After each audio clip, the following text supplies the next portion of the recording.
और कई बार कुछ लोगों को कुछ मैनुअल मैन्यूवर्स यानी कि कई बार जेट के जरिए पानी डालना या फिंगर्स के जरिए, उंगलियों के जरिए मल द्वार से लैट्रिन निकालने की ज़रूरत होती है। तो कॉन्स्टिपेशन के अलग अलग मतलब होते हैं।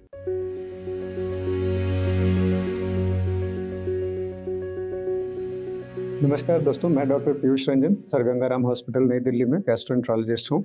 आज इस वीडियो में मैं आपसे एक बहुत ही कॉमन बीमारी के बारे में बात करूंगा, कॉन्स्टिपेशन।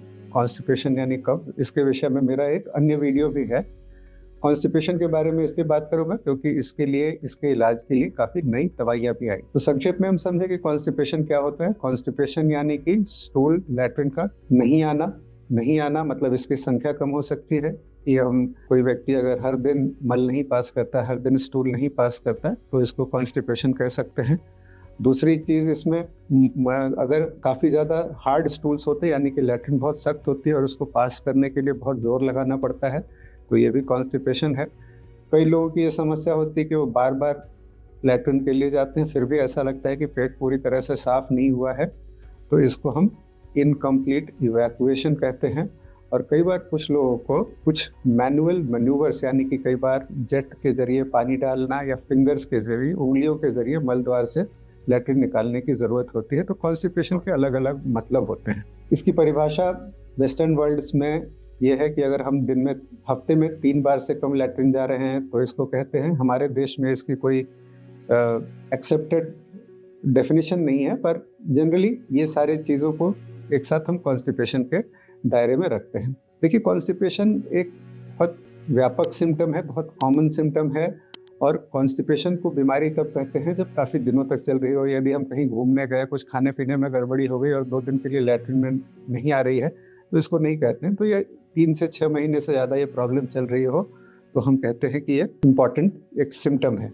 कॉन्स्टिपेशन में 2 चीज़ें हैं कि एक समझता है कि अगर कोई पेट की अंदरूनी बीमारी, जिसमें सबसे कॉमन कोलन का कैंसर है, बीमारी के बारे में मैं ये बात कर रहा हूँ कि जो ऑर्गेनिक डिजीज कहते हैं कि जिसमें पेट में आंतों में वाकई समस्या है। कॉन्स्टिपेशन मुख्यतः बड़ी आंत से संबंधित समस्या है या मलद्वार के संबंधित। तो जब भी कोई आदमी 40 साल से 45 साल से ऊपर यानी कि एल्डरली हो, स्टूल में all of a sudden blood आने लगा हो, स्टूल की habits all of a sudden change हो गई हो, तो इसमें हम फिर जल्दी से जल्दी इन्वेस्टिगेशंस करते हैं और हम एक कोलोनोस्कोपी करते हैं। तो ये सबसे कॉमन चीज़ है। कुछ सिस्टमिक बीमारियां जैसे थायराइड, शुगर, इन सब चीज़ों के कारण अगर है तो किसी भी व्यक्ति को अगर कॉन्स्टिपेशन हो तो इसके बारे में भी जांच की जाती है। सबसे कॉमन कारण ये होता है कि कोई बीमारी नहीं दिख रही है फिर भी लैट्रिन नहीं आ रही है, तो ऐसे लोगों को जनरली हम idiopathic constipation, slow transit constipation, इसकी श्रेणी में डालते हैं। आईबीएस एक दूसरी चीज़ है जिसको लोग यूरिक कॉन्स्टिपेशन से कंफ्यूज करते हैं। तो देखिए, आईबीएस में क्या होता है कि पेन होता है और मोशन पास करने से पेन में रिलीव होता है। तो आईबीएस एक अलग चीज़ है। सिंपल कॉन्स्टिपेशन या स्लो ट्रांजिट कॉन्स्टिपेशन में पेन नहीं होता है। इसमें से दांतों की रफ्तार चलने की धीमी हो सकती है। और एक श्रेणी होती है जो मैंने पहले बताया कि कारणों में यदि ऐसा लगे कि फिंगर से स्टूल निकालने की जरूरत पड़ रही है या बार बार मोशन जाने की जरूरत पड़ रही है, तो कॉन्स्टिपेशन की एक कारण इसको पेल्विक फ्लोर डिस्फंक्शन या ऑब्स्ट्रक्टिव डेफिकेशन कहते हैं, ये हो सकती है। तो ये एक जनरल बैकग्राउंड समझने के बाद, ये बड़ा टॉपिक है, इसमें कुछ बातें हो सकता है मैंने नहीं बताई हूँ, बट ट्रीटमेंट के पॉइंट ऑफ व्यू से जो चीज़ें इंपॉर्टेंट है वो आपको ये समझने में मदद करेंगी। तो अगर हमें थोड़े दिनों का कॉन्स्टिपेशन है तो इसके लिए जस्ट हम अपना खान पान ठीक करें। कुछ बल्क फॉर्मिंग लैक्सेटिव्स होते हैं जिसमें सबसे कॉमन जो घरेलू उपचार के तौर पे ईसबगोल आता है वो ले, इससे ठीक हो जाता है। अगर कॉन्स्टिपेशन बहुत ज़्यादा हो तो हम स्टूल सॉफ्टनर्स, कई सारे सिरप्स आते हैं जैसे लैक्टुलोज और कुछ फेनोफ्थलीन सिरप्स आते हैं, ये ले सकते हैं। कई बार अगर स्टूल इम्पैक्टेड हो जाए और खास करके एल्डरली में तो कुछ सपोजिटरीज की ज़रूरत हो सकती है। तो bulk forming laxatives, stool softeners और कुछ आंतों की मूवमेंट को बढ़ाने वाली जो ड्रग्स होती हैं, जो जैसे आमतौर पर डल्कोलैक्स, प्रिमालैक्स, इन ट्रेड नेम से उपलब्ध होती हैं, ये हम ले सकते हैं। स्लो ट्रांजिट कॉन्स्टिपेशन और दूसरे तरह के कॉन्स्टिपेशन में जब ये दवाइयाँ नहीं काम कर रही हो तो कुछ नई श्रेणी की दवाइयाँ आई हैं जिनके बारे में मैं आपको बताता हूँ। जिसमें से सबसे पहला ड्रग जो है और जो सबसे कॉमनली यूज होता है, इसको कहते हैं प्रोकैलोप्राइड। प्रोकैलोप्राइड एक तरह का ड्रग है जो आंतों में बड़ी आंत में एक स्पेसिफिक रिसेप्टर 5-HT4 पर काम करता है और इसका काम आंतों की मूवमेंट बढ़ाना है। ये एक बहुत ही उपयोगी ड्रग है। 1 मिलीग्राम 2 मिलीग्राम का डोज रात को खाने के बाद लेने से काफी सारे लोग इससे बेनिफिटेड हो सकते हैं। दूसरी एक दवा है जिसको ल्यूबिप्रोस्टोन कहते हैं। ल्यूबिप्रोस्टोन एक ऐसे ड्रग्स की श्रेणी में आता है जिसमें जो आंतों में पानी का सिक्रीशन बढ़ाते हैं, क्लोराइड चैनल एक्टिवेटर्स कहलाते हैं ये, और इससे फिर कॉन्स्टिपेशन में मदद मिलती है। तीसरी श्रेणी की जो नई दवाइयाँ आई हैं, एक तरह से क्लोराइड चैनल एक्टिवेटर्स ही होती हैं, लेकिन वो उनका काम करने का तरीका कुछ अलग होता है और इसमें केनाटाइड और लीनाक्लोटाइड ये दो दवाइयाँ हैं, ये भी काफ़ी कारगर दवाइयाँ हैं।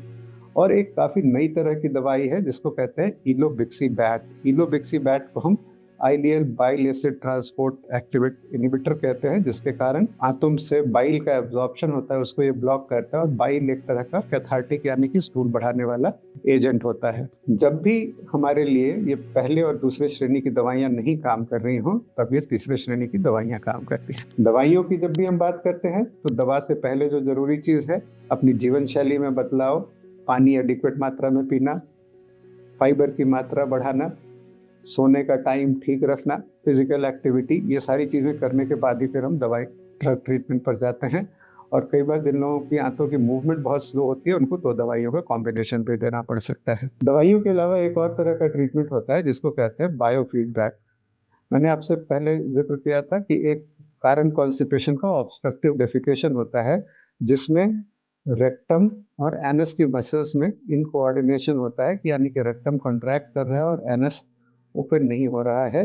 तो इसको हम बायोफीडबैक एक तरीका होता है, ये एनल मसल्स और रेक्टल मसल्स के लिए एक तरह की रीट्रेनिंग होती है जिसमें हम आपको एनल मैनोमेट्री की मशीन के जरिए सिखाते हैं कि आप एनल मसल्स को रिलैक्स कैसे कर सकते हैं और उससे ये फायदा होता है। ये काफ़ी लोगों को इससे ये जो ऑब्स्ट्रक्टिव डेफिकेशन है 50-60% लोगों तक को अगर हम सही ढंग से पेशेंट्स का सिलेक्शन करें तो इससे ही फायदा हो सकता है बिना किसी दवा के। तो कॉन्स्टिपेशन में समझने के लिए हमें इसके ड्यूरेशन, व्यक्ति के एज, कुछ अलार्म सिम्टम्स, खून की कमी, वेट कम होना, लैट्रिन में ब्लड आना, इसके आधार पर हम इन्वेस्टिगेशंस तय करते हैं।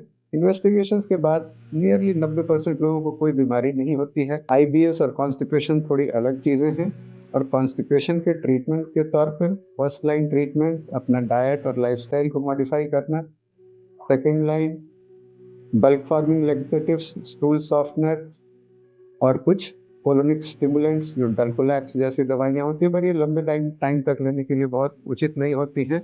और फाइनली ये नहीं काम कर रही हो तो मुख्यतः जो मैं इस वीडियो के जरिए आपको बताना चाहता हूँ, 4 निश्चित नई श्रेणी की दवाइयाँ हैं, प्रोकैलोप्राइड, ल्यूबिप्रोस्टोन, लेकेनाटाइड और लीनाक्लोटाइड और इलोबिक्सीबैक। ये सब हम सेकेंड और थर्ड लाइन ड्रग्स कहते हैं, इसको फर्स्ट लाइन ड्रग्स के तौर पर इस्तेमाल नहीं करना चाहिए। इस वीडियो में दी गई जानकारी अगर आपको अच्छी लगी हो तो अपने फैमिली मेंबर्स और फ्रेंड्स से शेयर करें।